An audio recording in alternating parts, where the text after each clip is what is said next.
Hello everyone, I'm Scott Sullivan. The title of my quality improvement project is Learning to Walk Again, the systematic approach to each encounter. The return is quality, which of course has a hidden double meaning.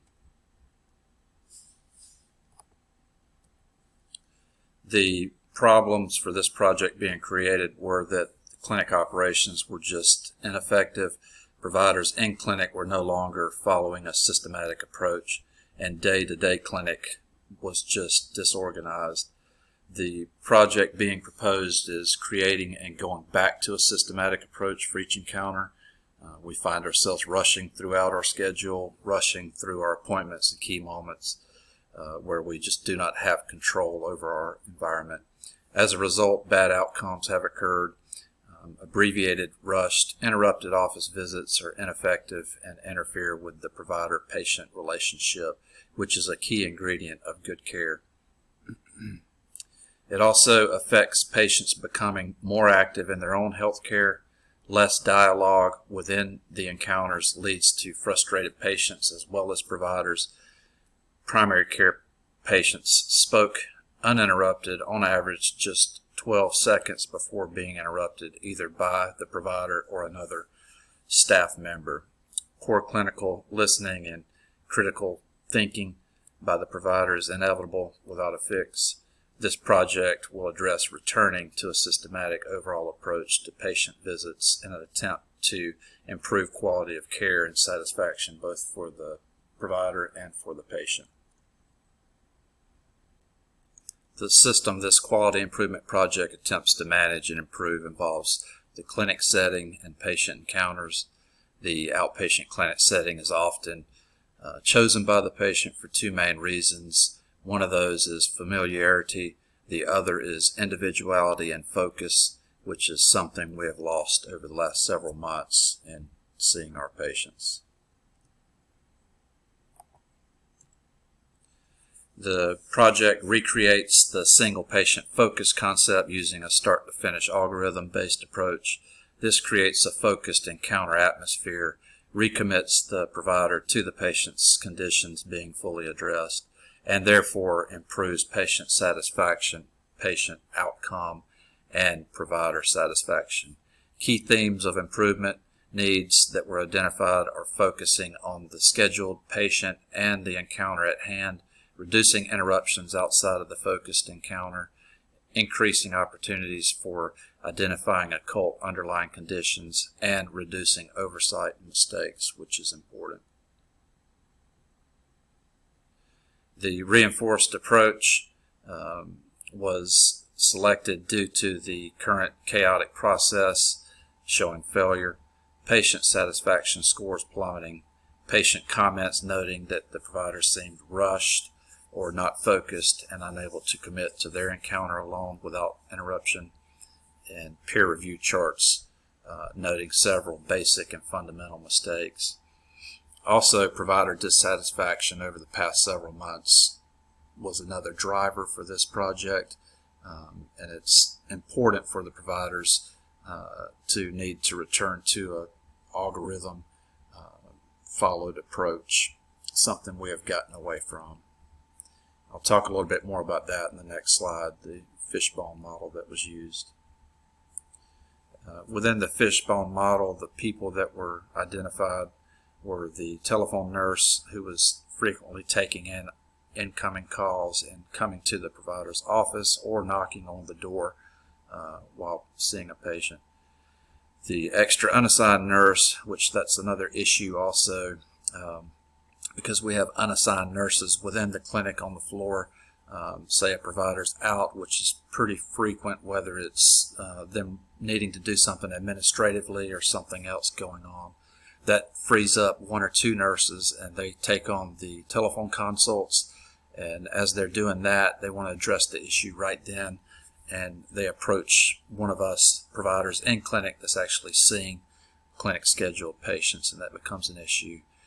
Other people involved are the frustrated patient and the frustrated provider. As far as the processes playing a cause, the scheduled and telephone appointments simultaneously is a major process issue.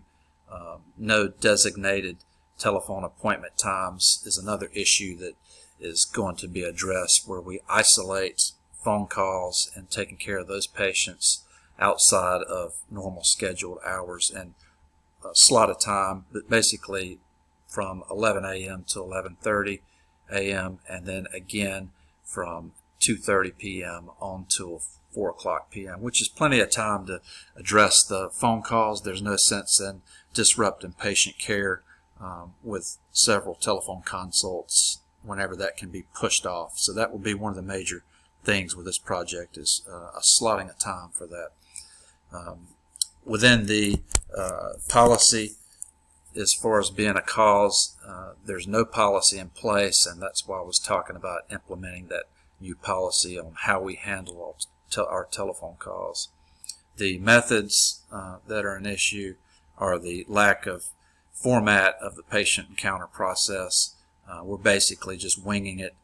I call it the rushed waiter method, where we basically are rushed to the point where we're stepping in there, sometimes not even sitting down, and basically standing over the patient almost like a waiter, trying to take their order as fast as we can so we can put that order into the kitchen and get the cook to get it moving, and then we're on to the next table, which is an exam room, and standing over the next table trying to collect their order on what they need, what we need to do for them, and then getting that order put in as far as running back to our office and punching in the orders as far as the labs, the x-ray, whatever that pertains to. So I kind of call it a waiter approach instead of a provider approach. We've really gotten away from that. We're basically just kind of standing over the patients, taking their orders, trying to figure out how to get them served as fast as we can, and we're missing a lot of things doing that. So the fix would be to return to an algorithm approach and stop the interruptions, of course. The effect of all of this, the way things are now, is the chaos, the missed conditions, things that we're missing, administrative errors in our charting, forgetting orders, where the patient shows up at the pharmacy and we haven't punched in their medicines that we decided upon, because we're taking on other patients, or we've got a nurse interfering or coming into our office talking about a separate patient over the phone that we're not even familiar with. And just the dissatisfaction in general with us and with the patients.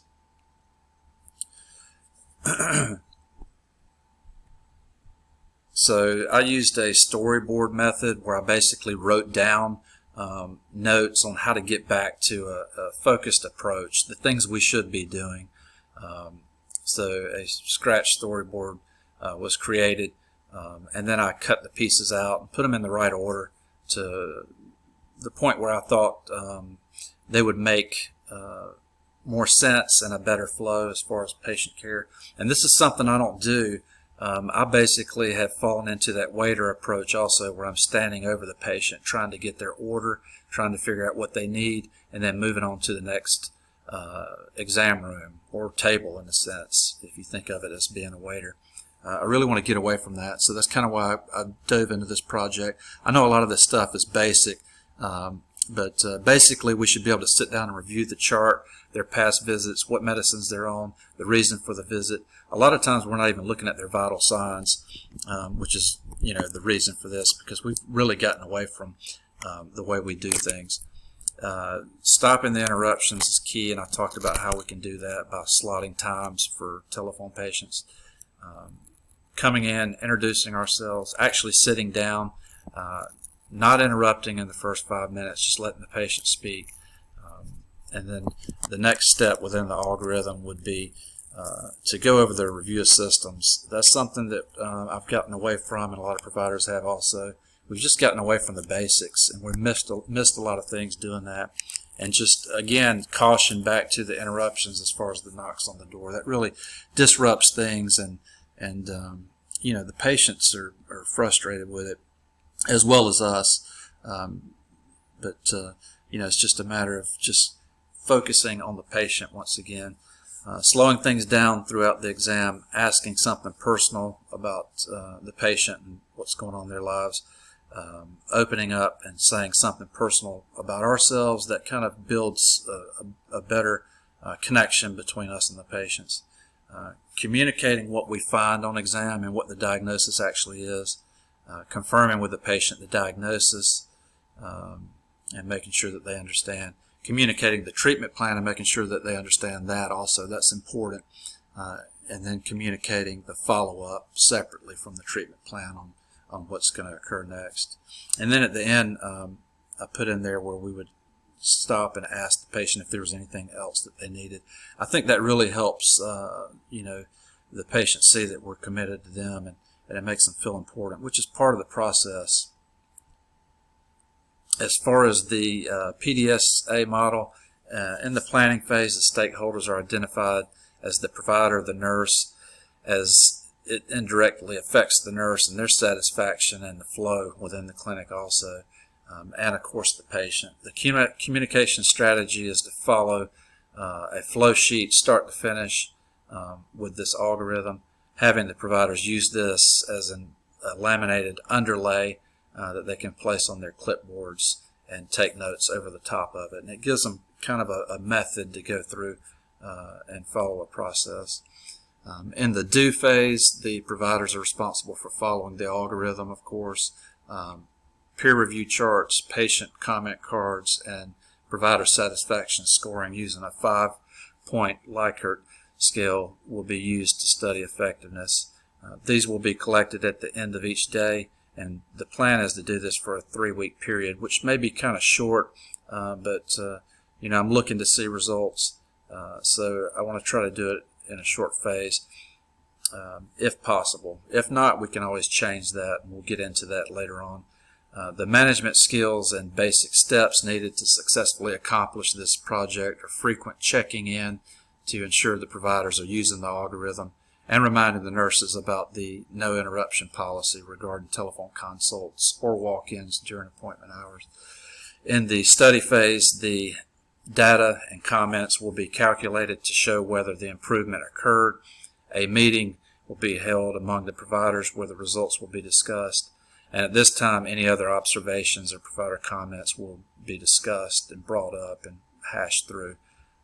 This should be effective in kind of building onto this project in itself.